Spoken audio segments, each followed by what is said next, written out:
Hayo yamesemwa na mkurugenzi mtendaji wa halmashauri ya wilaya ya Mbeya Bi Erika Egela wakati akizungumza na wanahabari kuhusu mafanikio ya Rais wa Jamhuri ya Muungano wa Tanzania Dr. Samia Suluhu Hassan katika halmashauri ya wilaya ya Mbeya ndani ya siku 100 tangu aanze awamu yake ya pili.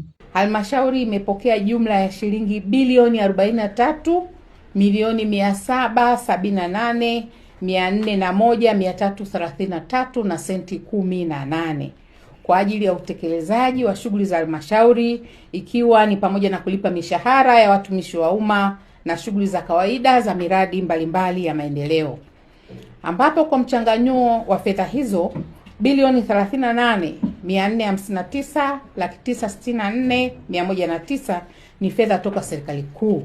Kiasi cha shilingi milioni 767,515,228 bila senti ni fedha za wadau wengine wa maendeleo, maana yake wahisani, na shilingi bilioni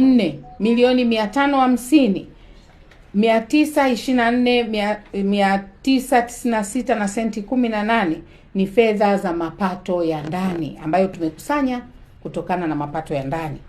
Aidha, kiasi hicho cha fedha kilichopokelewa kimelenga kulipa mishahara ya watumishi ya umma, utoaji wa elimu bila malipo, kuboresha huduma za afya, utawala, huduma za elimu pamoja na utekelezaji wa miradi ya maendeleo ya ngazi ya jamii.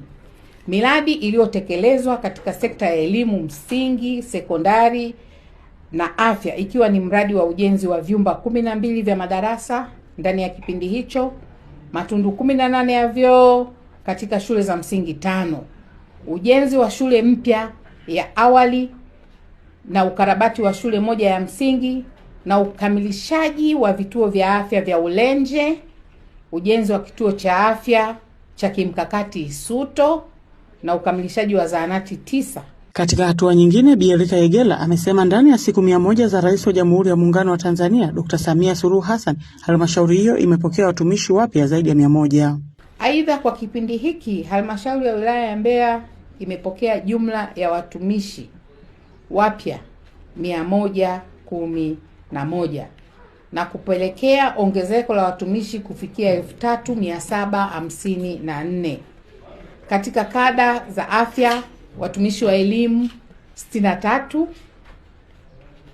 elimu 31, biashara 1, uhasibu 4, utawala 1, miundombinu 3, kilimo na mifugo 2, maendeleo ya jamii 3, ustawi wa jamii 3, watendaji 3, na kitengo cha mawasiliano serikalini tumepata afisa habari 1. Toka mkoani Mbeya, Jacqueline Mwangama, Clouds Habari.